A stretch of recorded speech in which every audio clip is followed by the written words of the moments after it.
Computer Chronicles, we're here in Palm Springs, California this week to bring you coverage of Upside's Showcase Conference, a look at new products and services for the internet. While it's probably true that it's too late for anybody to become a Yahoo now, it was also pretty clear at this conference that there are many interesting and exciting new ways to use the internet. ExpertCity is an online community full of experts. Who wouldn't like to have instant access to a computer expert? Well, a new website called ExpertCity is doing just that. On this site, you can hook up with a live person who will solve your computer problem in real time. It's sort of a tech support mart where you can shop for experts, review their ratings and their charges, and then go to work on solving your problem. What's really cool about ExpertCity is their technology that allows the expert to actually take remote control of your computer. So they don't only tell you how to do something, they can actually do it for you. The site offers whiteboard capabilities and a live chat window so you can talk and work at the same time. Image ID has come up with a very clever approach to marketing photos. When you enter a theme park, you get these color wheels for you and your family, which uniquely identify you. Then as you move about the park, you get photographed by park employees on the various rides and activities. You then can go to a photo kiosk at the park or to their website after you get home and see all the photos that were taken of the people in your group. You can order the pictures online or email them to friends and relatives. The secret is their smart picture technology, which can essentially barcode you with your image ID sticker. The folks at SuperSig have a good idea. There is actually still some real estate on the net that isn't being used for commercial purposes, all that white space in your email. So they have software that lets you create mini web pages in the form of banners in an email. The SuperSigs act just like web pages and can hold dynamically created content and links. And through any web browser like Internet Explorer or Netscape Navigator. Aladdin from Sage Systems lets you use the web to control appliances in your house. From any web browser, you can turn the lights on or off, read utility meters, or eventually program your VCR. With always-on internet connections becoming more common, a company called ZoneLabs is offering ZoneAlarm, a way to protect your privacy. Since being on a broadband connection means your PC is now essentially a terminal on a big network, ZoneAlarm lets you build a virtual firewall to keep hackers from getting information off your computer. VU.com is a very clever new site that lets you protect intellectual property on your website so that people cannot steal your words, your graphics, or your pictures. Using the VU software, you can lock out certain elements of a web page so that others can't save it, print it, or email it.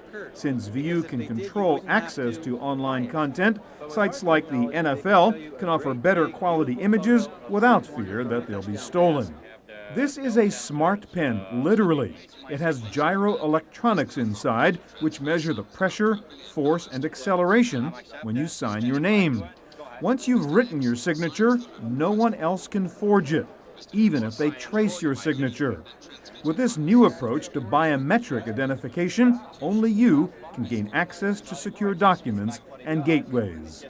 And are you tired of having to remember a dozen user IDs and passwords? Welcome to VGOAT, where they'll store all your alphanumeric ID information and let you access it with a simple graphical password.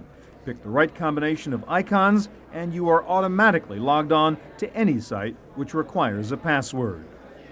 About half of the people in the United States still don't own a computer or use one at home, and partly that's because they are still so complicated to use. From what we're seeing here at Showcase, it seems pretty clear that the future platform for accessing the internet may not be the PC at all, but a new breed of information appliance. This is a great example of the new generation of information appliances. It's called the Eye Opener, I as in Internet, from a company named Netpliance. It comes pre-configured, just plug in the phone jacks, and you're surfing the web.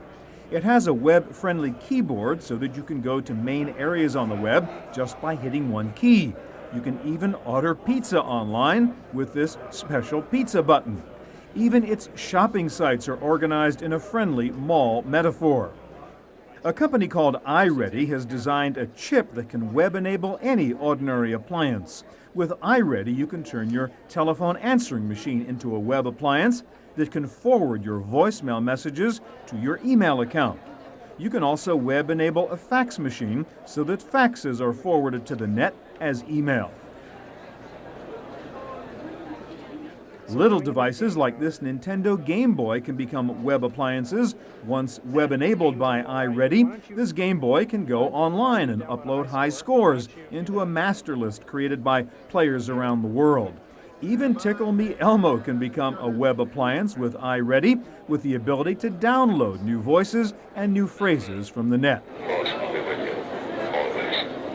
Of course, the ultimate information appliance is the television set.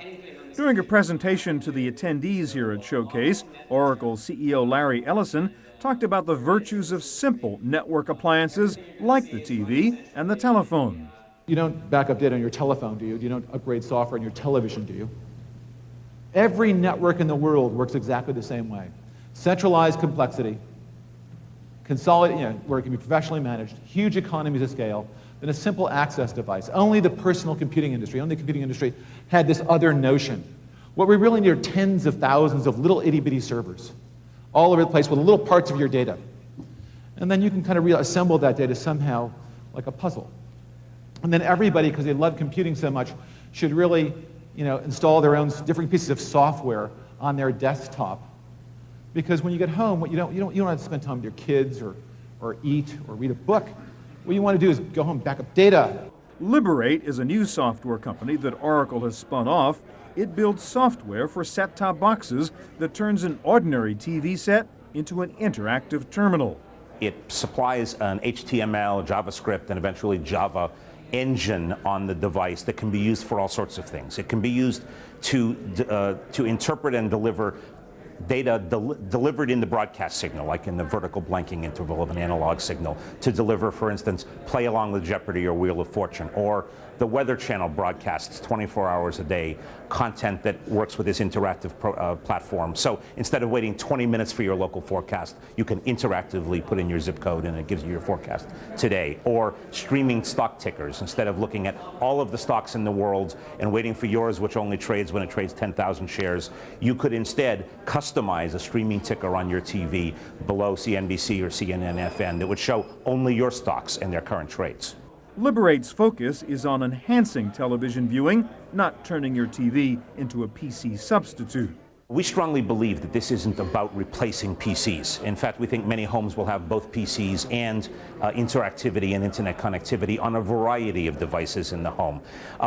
We're not trying to do things like word processing or spreadsheets on television or make the television your primary web browser. We think people will still use PCs for a lot of those things.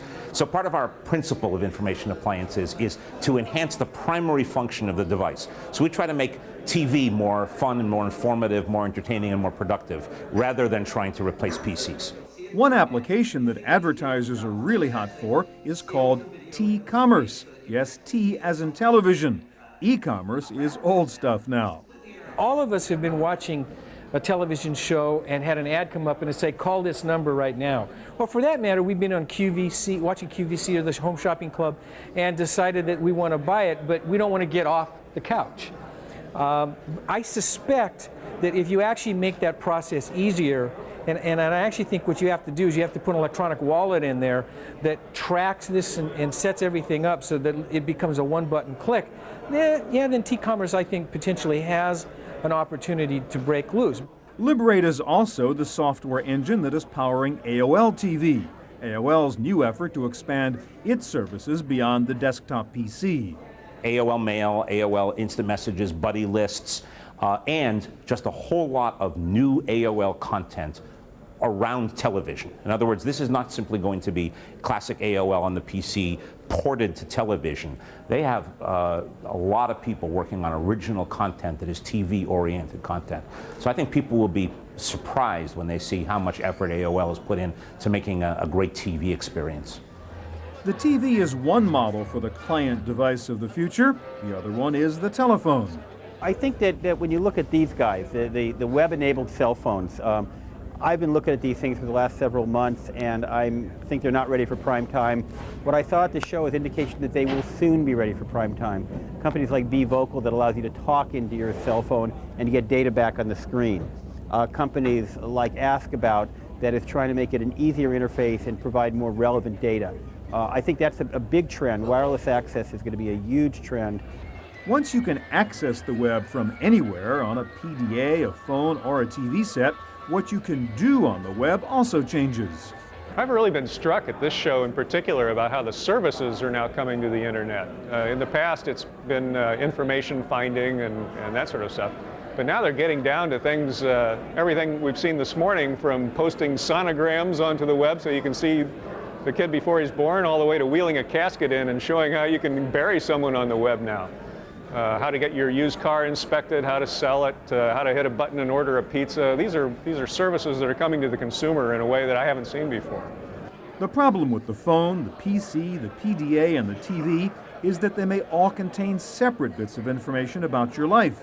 So the new technology challenge is to integrate all of them. In the business user who must travel or is in a position where they have to manage data. I mean, even individuals where they have some information at the office on a desktop, another one at home, and another one on a laptop, already have understood that real need. And when you start going eventually to where you have multiple appliances, information appliances within the house, as well as access to all kind of outside information, you know, that problem of keeping everything current, keeping everything on the same page is going to become very big. And I actually think that the whole concept of synchronizing disparate devices so that they all reflect the same information thread is going to be very, very important going forward.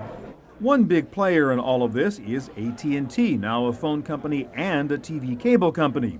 AT&T's Chief Technology Officer, David Nagel, says creating a friendly user interface for all these devices is the holy grail at AT&T. The holy grail is stuff that people can actually use and will. And the answer to that is? Well, I mean, that's the general problem. Everything that we do is, it's very easy to over-engineer things, and engineers engineer, and often we engineer systems that are so complicated or are not useful, or both. And really, frankly, as you invent this stuff, or as you see people that work for you invent this stuff, in the back of my mind always is, will someone really find it useful, and will they be able to use it? If the TV and the telephone are changing, so certainly is the stereo. Jerry Kirby is the CEO of Liquid Audio. They've created a new standard for digital music that is about to replace MP3. Well, MP3 is a data compression format that's become sort of the poster child for the concept of lack of intellectual property protection. In fact, MP3 is a 5-year-old data compression scheme, and it sounds pretty darn awful by today's standards. So it was a sort of, the genie got out of the bottle when a German research institute put the encoder source code up on the net, and that's how this whole thing happened. But in terms of sound quality, it's not particularly very good at all.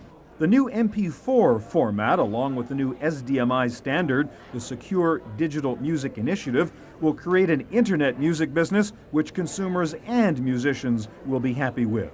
Everybody from individual artists to artists like Tori Amos have sold with Liquid Audio's format. What it gives you is, as an artist, is the ability to log on, change your pricing, decide what retailers you're going to put your music on, basically all the distribution control you need to be in business of selling music. The artists love Liquid Audio. You know, I give away this T-shirt that says, "They're playing your song. Don't you want to get paid?" And they do want to get paid. I mean, you know, the notion of MP3 and music should be free is not realistic to an artist who's struggling like crazy to, you know, to pull in an extra $500-600 a month. I mean, Liquid Audio is at least a car payment for these guys if they're selling anything at all. The new SDMI standard is being used by Sony, which is about to introduce this new digital music player. It features great sound, plus the ability to trade music files through a memory stick. However, you cannot recopy the music from the stick to another computer. The advent of a secure digital music format is going to change the music business even more than MP3 did. I think the CD model is going to change. I don't think the CD format is dead at all, because look at all the installed base. I think that you'll be able to walk into a store in a couple of years and manufacture your CD right there on site. So the inventory issues are going to get a lot easier for the record labels. But I think in general, the album format may be starting to die. In other words, it used to be that an artist had to complete 10 songs before they could get any revenue. Now, with Liquid Audio, you finish a song, you put it on the net, you're making money. All of this new technology, from personalized websites to personalized CDs, means more control for the consumer, even over television. People are going to have a lot more control over their viewing. I think what that's going to do is that's going to change programming and it's going to change advertising. The ability to skip over advertising means ads have to be more interesting, they have to be more compelling, and I think that's going to drive T-commerce and advertising there. Programs have to be more compelling to attract the viewer who just doesn't sit down and say, I'm going to watch what comes on linearly, but I'm going to instead watch what I programmed to watch. And so I think that first it'll be more personalized. Secondly, it will be more enhanced, meaning you can, at your desire, if you're watching a football game, get more statistics right on the TV tailored to what you want. Play along with game shows if you're a big game show fan. If you're watching soap operas, get the plot line to date on your TV so that you don't know, so you know what's going on when you start the soap opera. So I think all of those things will be available.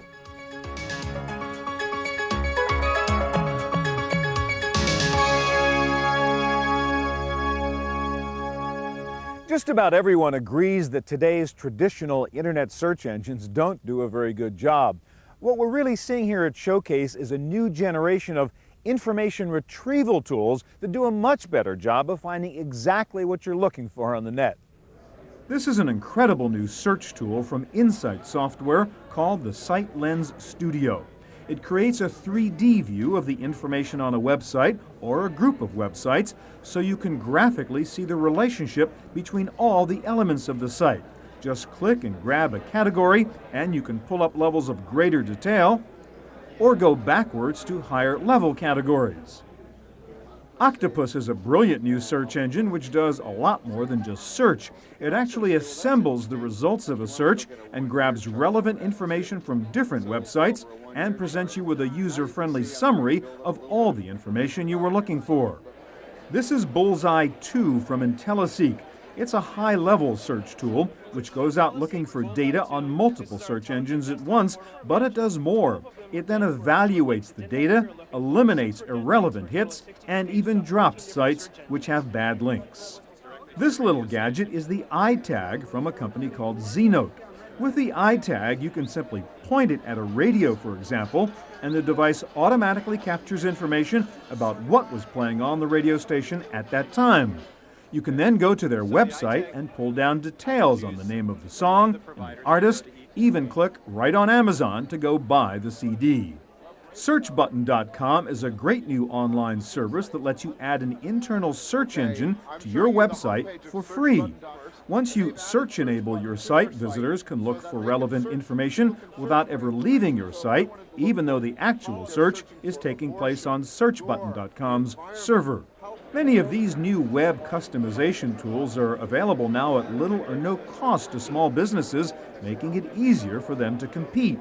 I think there are a lot of neat tools for letting small businesses really get services on the web, put their websites up, design things that really make them look like big businesses, and I think that's very important. You can see in everything from, personalization, which used to be things that only big sites could do.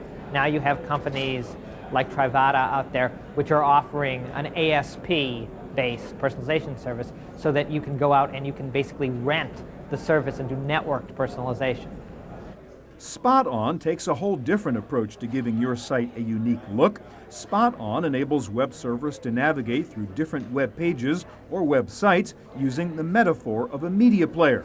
Spot On lets you actually play through websites as if they were songs, go forward, backward, rewind, etc.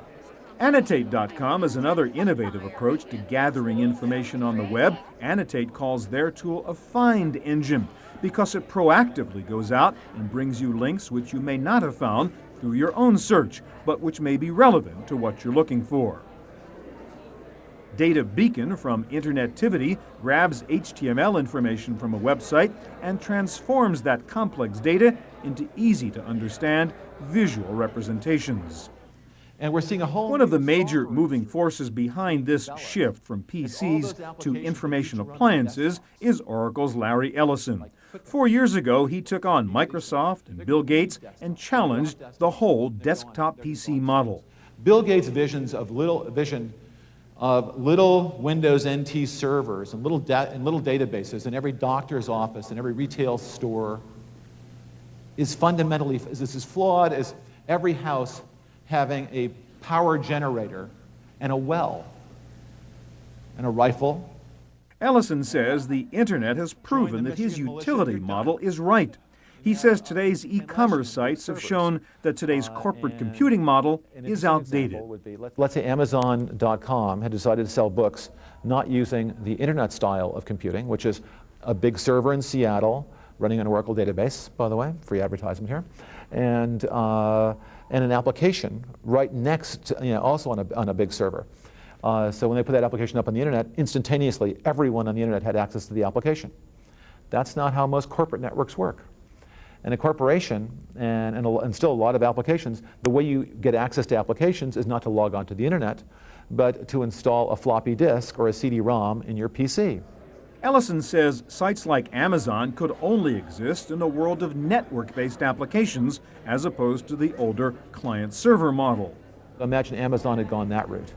They'd have to send out 40 to 100 million floppy disks or CD-ROMs to introduce book buying. And then they suddenly said, oh my God, let's sell movie DVDs. Another 100 million, have to go out. Oh my God, there's a bug in the program. Another 100 million go out. It's an absurd notion, just absolutely absurd, putting programs on computers for Amazon.com.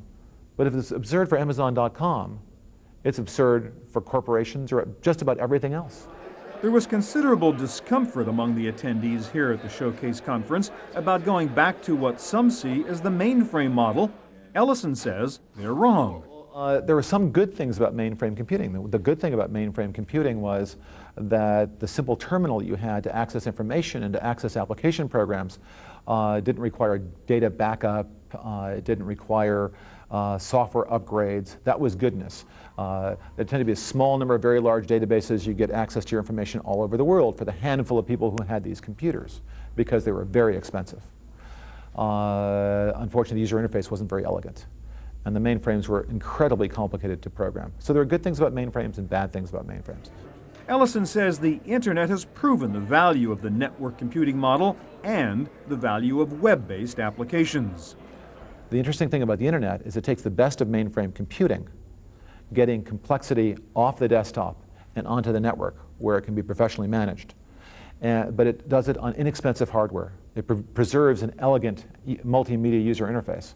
And internet applications are even easier to program than PC applications.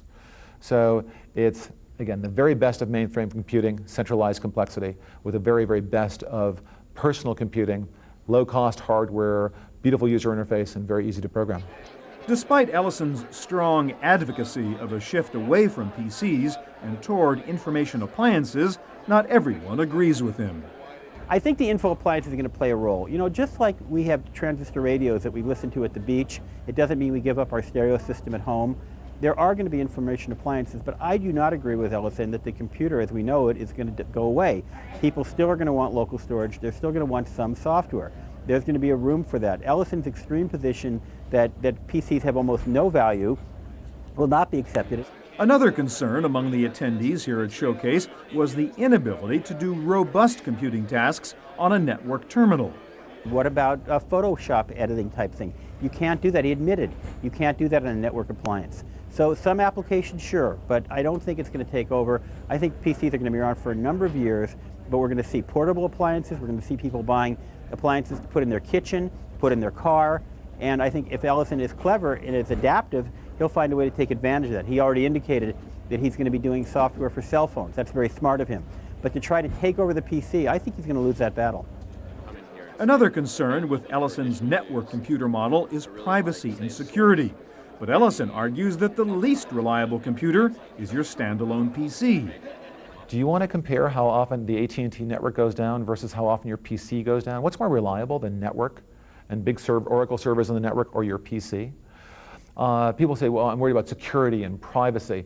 Well, the Oracle database is used by the Central Intelligence and the Defense Intelligence Agency, and even MI5 and MI6, the British Intelligence Agency, even the Russians use the Oracle database to ensure data is kept private. Your data is more private, more secure, more reliably available when it's on a network than when it's on your desktop hard drive. But despite the logic behind Ellison's argument, one technology trend is moving in the opposite direction. All the interest in better user interfaces, and speech recognition in particular, may mean more rather than less interest in full-blown, high-power PCs. You know, there's a lot of people that said we're in the post-PC era, but the bottom line is to really get voice to the kind of recognition we want, you actually need a more powerful PC. You need the megahertz processing in the 700 to 1 gigahertz range in order to get us to the point where we really get more quality and much more of the true speech recognition and speech navigation. And so what I actually think you'll see is you might probably going to see some form of a resurgence here where people are going to finally realize that there is going to be an important level of processing that's necessary in order to enhance speech.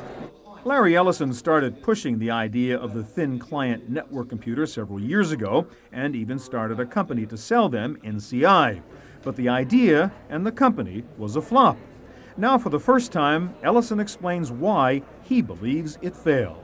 The desktop machine was being built by Digital, and it turns out that there were some phone calls between Bill Gates and the then CEO of Digital, and suddenly Digital stopped making network computers. Our biggest supplier just went away. So, and I've had conversations with Bob Palmer, and it's very clear what happened. Microsoft really didn't want any network computers around, and they had so much sway with manufacturers, they were able to shut it down. That's it for part one of our special coverage of Showcase. Next week, we'll talk with Sam Donaldson of ABC News about his new webcast show, and we'll look at many more new Internet applications and services. For the Computer Chronicles, I'm Stewart Cheifet at Upside's Showcase Conference in Palm Springs, California.